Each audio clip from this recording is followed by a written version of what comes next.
बहुत सारी जगह FIR हो गई, बंगाल में भी हुई, वहां की पुलिस बुला रही है। बंबई में जब पुरानी शिवसेना का राज हुआ तो वहां भी हुई, वहां की पुलिस बुला रही है। नुपुर सुप्रीम कोर्ट गई और इसलिए गई कि अभी थोड़े समय पहले अर्नब गोस्वामी का मुकदमा हुआ था। अर्नब गोस्वामी सुप्रीम कोर्ट गए थे। उन्होंने कहा था, सुप्रीम कोर्ट ने कहा एक मामले में एक FIR होती है, बाकी नहीं चल सकती, एक ही जगह जांच होगी। और सारे देश में चल रही सब FIRs को दिल्ली बुला लिया था। नुपुर ने कोर्ट से कहा कि जो लोग मेरा ट्वीट कर रहे हैं उनकी हत्या हो रही है, देश के वातावरण में गर्मी है, मेरा सिर काट के लाने वाले पर पुरस्कार की घोषणा हो रही है। तो नुपुर ने कहा मेरे मुकदमे दिल्ली में कर दो। मुझे निराशा हुई इस बात पर कि सुप्रीम कोर्ट ने ये काम नहीं किया। सुप्रीम कोर्ट के 2 जज हैं। मैं एक जिम्मेदार वकील हूं, इसलिए मैं उन जजों की बैकग्राउंड में नहीं जाऊंगा, पर उन्होंने जो टिप्पणियां की है वो ऑर्डर में लिखी नहीं है। उनकी टिप्पणियों को सुप्रीम कोर्ट का आदेश नहीं माना जा सकता। और इसमें संकल्प रैली के माध्यम से और जो ये कार्यक्रम आपने जंतर मंतर में किया, इससे आप क्या संदेश देना चाहेंगे? यह संदेश देना चाहता हूँ महाकाली मंदिर का पुजारी, ये संदेश देना चाहता हूँ कि जो भी हिंदू जो है त्याग चुका है, हिंदुत्व के लिए सब लोगों को मिलकर के कार्य करना चाहिए। और जो फिल्म बनी है महाकाली के ऊपर जो इन्होंने बनाया है, ये बहुत ही प्रेरित मानसिक था। जो है परिचय दिया इन्होंने। सभी समाज के बंधु अपनी जेब का ध्यान रखें, अपने मोबाइल फोन का ध्यान रखें।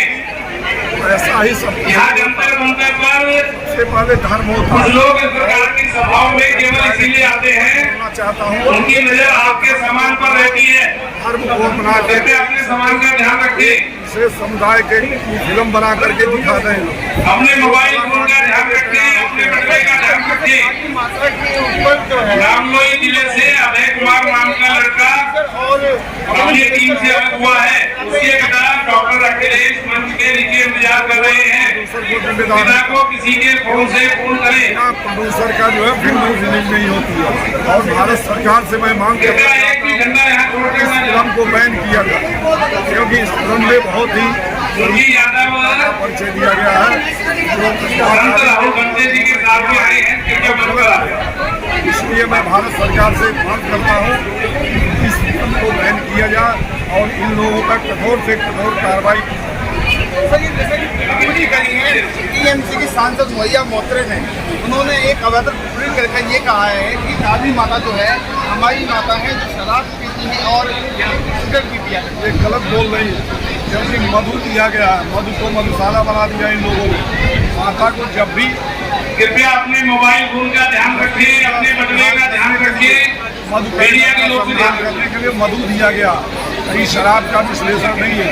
शराब जो अल्पज्ञानी लोगों ने मधुशाला का वो कर दिया, क्योंकि इनको ज्ञान नहीं है। क्योंकि मधु पर्यटक को मारने के लिए उन्होंने मधु का प्रयोग किया था, शराब का कहीं प्रयोग नहीं है। तो जिस तरीके से आस्था और श्रद्धा के साथ विवाह किया जा रहा है, आप सही है? बहुत गलत है, बहुत गलत है। समझ लीजिए कि हमारे हिंदू भाई और सब लोग जाग चुके हैं, किसी भी प्रकार का ये सहन नहीं किया जाए और इनके ऊपर कठोर से कठोर कार्रवाई करने की भारत सरकार की बात है। सर, कहा यह जा रहा है कि कोई भी घटना होती है, कोई भी अभद्र घटना होती है, या कोई भी एक दर्दनाक क्या हो, किसी भी चीज़ को लेकर अगर कहा जाए तो उसके पीछे कहीं ना कहीं भाजपा का तार जुड़ा हुआ कहा जाता है। उस पर आपका क्या मानना है? उदयपुर घटना में रियाज जो है वो भाजपा का ही लीडर था।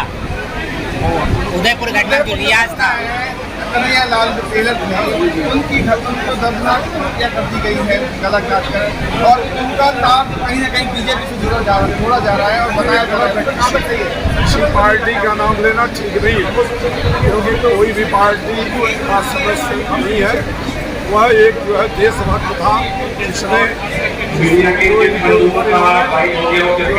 निर्मम हत्या का जो हत्या इन्होंने किया है, बहुत ही घृणित मानसिकता का परिचय दिया है। और उनके एवज में जो अच्छे मुसलमान हैं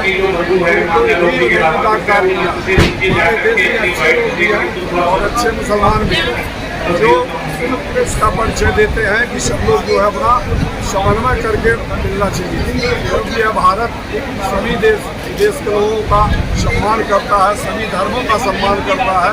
इसलिए सब लोगों को मिल करके लड़ाई लड़नी चाहिए, और जो घृणित मानसिकता के लोग हैं उनके ऊपर कठोर से कठोर कार्रवाई की। सर, धमकी मिल रही है, धमकी हिंदू पक्ष के बहुत बड़े नेताओं को धमकियां भी मिल रही। उसके ऊपर सरकार को जो है कठोर से कठोर कार्रवाई करना चाहिए। सरकार की नैतिक जिम्मेदारी होती है, जो धमकी दे रहा है उसके ऊपर कठोर से कठोर कार्रवाई करनी चाहिए।